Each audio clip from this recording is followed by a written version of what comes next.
Au nom du Père et du Fils et du Saint-Esprit. Amen. La paix de Jésus soit dans votre maison, sa paix et sa joie. Alléluia. Nous lisons le Saint-Évangile selon Saint Jean, chapitre 14, versets 6 à 14. Que ta parole, ô Jésus, rentre dans mon esprit, que ma bouche proclame ta parole et que mon cœur l'accueille. Amen. Alors, Jésus lui dit, je suis le chemin, la vérité, la vie. Personne ne vient au Père sans passer par moi. Si vous me connaissez, vous connaîtrez aussi mon Père.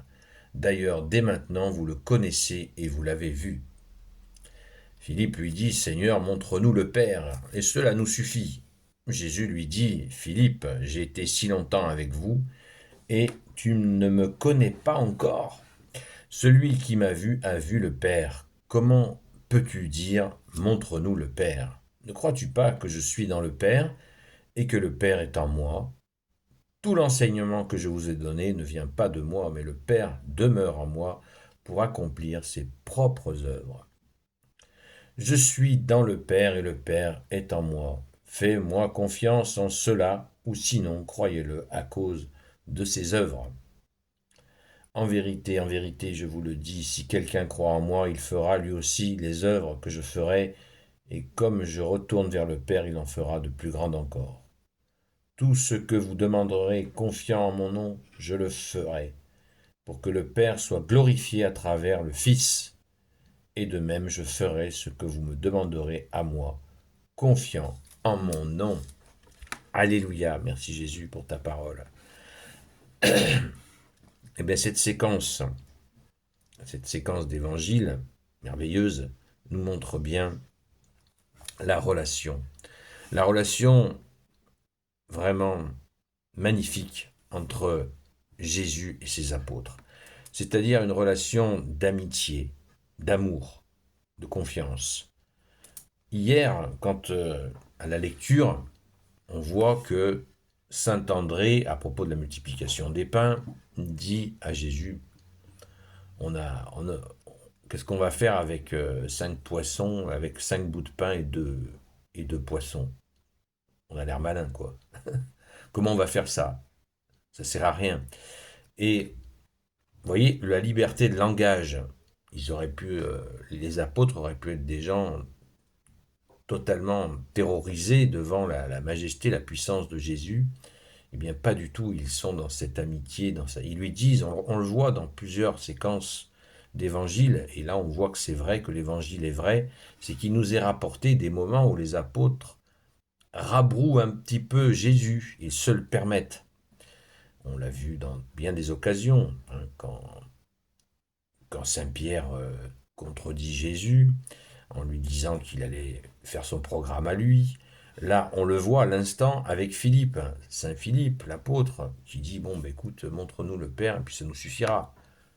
Vous voyez, c'est un langage familier, c'est pas oh maître, oh maître. C'est extraordinaire, cette amitié. Ça nous donne, ça nous montre que Jésus, quand il dit apprenez que je suis doux et humble de cœur, c'est vrai, c'est vrai. Et là, Jésus s'explique humblement. Il dit oui, oui, je suis bien dans le Père et le Père est en moi. Comment peux-tu demander à voir le Père alors que tu as vu les œuvres du Père et du Fils? Ils n'ont pas encore capté. La Sainte Trinité, c'est une prise de conscience qui est nouvelle pour tout le monde. Et Jésus le fait avec grande modération. Pourtant, les œuvres en témoignent. Aucun humain n'est capable de faire ce qu'a fait Jésus. C'est clair. Merci Jésus. Donc, on va approfondir cette connaissance dans les siècles. Nous avons la grâce d'avoir eu toutes les expériences des milliers de saints qui ont suivi Jésus, qui ont écrit, notamment sur la Sainte Trinité. Sans jamais percer le mystère, ne rêvons pas. Mais Jésus en donne des bribes, en donne des morceaux pour que nous soyons tranquilles. Je suis dans le Père et le Père est en moi. Faites-moi confiance en cela, ou sinon, croyez-le à cause des œuvres, de ses œuvres. Quand Jésus dit ça, c'est bien des miracles. il rappelle sans cesse. C'est pour ça que les miracles sont un accélérateur de prise de conscience de cette puissance de Jésus unique, unique que Jésus qui est avec son Père et l'Esprit Saint qui peut faire ça. Jésus ira même jusqu'à dire, si vous ne croyez pas en moi, croyez aux œuvres.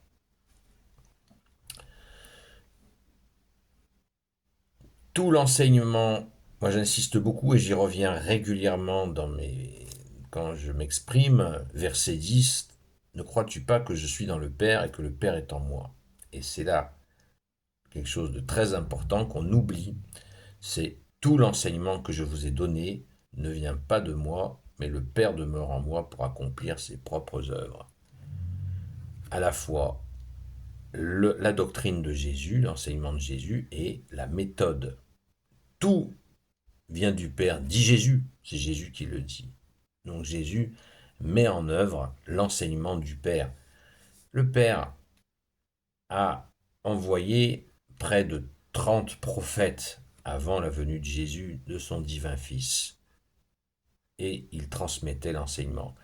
Et il a voulu à un moment donné que ça soit son Fils qui s'est fait homme, qui nous donne toutes les mises à jour de cet enseignement.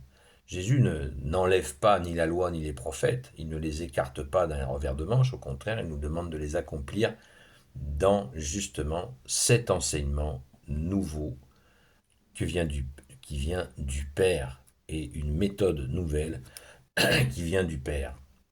Tout est renouvelé et surtout accompli. C'est le sens où Jésus dit, pas un trait, pas une virgule sera retiré de la loi, rien ne sera enlevé, tout sera accompli. Tout est accompli en Jésus, le Christ Jésus. Amen, quelle grâce. Est tellement accompli que Jésus dit que tout ce que vous demanderez en confiant en mon nom, je le ferai pour que le Père soit glorifié à travers le Fils. Qu'est-ce qui fait la joie du Père? C'est que nous accueillons le Fils. Des fois, des gens disent, je prie, je passe directement par le Père. Mais tu rêves. Tu ne peux pas passer directement par le Père, puisque le Père a envoyé son Fils. Ne contredis pas. Insensé, insensé, tu vas contre l'œuvre de Dieu qui est que le Père est glorifié par son Fils. L'œuvre de Dieu qui est que le Fils a été nommé seul sauveur du monde. Alors le Père va te répondre, après qu'il ait décidé d'envoyer son Fils. Insensé, c'est totalement insensé. Et de même, je ferai ce que vous me demanderez à moi, confiant en mon nom. Voilà. En accueillant le Fils. On le voit quand Jésus parle d'un enfant. Il dit, c'est une merveilleuse synthèse que tu nous donnes là, Jésus. Il dit, celui qui accueille un enfant en mon nom, c'est moi qui l'accueille. Et celui qui m'accueille, accueille celui qui m'a envoyé. Vous voyez, la glorification, elle est là. Et bien sûr, Jésus ne le mentionne pas, mais l'Esprit Saint, s'il y a le Père et le Fils, l'Esprit Saint est là. Puisque l'Esprit Saint, c'est la relation entre le Père et le Fils. C'est un mouvement permanent. Il ne faut pas avoir ça comme avec des frontières, comme on peut les avoir dans nos têtes d'humains.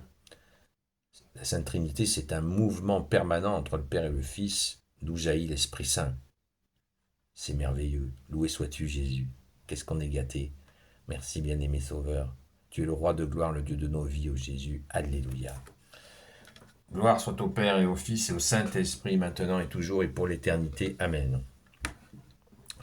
Ô Jésus, toi qui peux tout et qui portes tout, toi le Sauveur, toi l'Emmanuel, je te confie toutes celles et ceux qui regarderont cette vidéo, ainsi que leurs proches, selon ta seule volonté, ô Jésus. Sainte Marie, Reine des cieux, toi l'Immaculée Conception, toi qui écrases le serpent, toi qui es la lune sous tes pas. Toi notre Mère, Notre-Dame, Saint Joseph, toi le juste, toi le saint, toi le sage, toi la terreur des démons, toi le saint gardien de la Sainte Église catholique apostolique.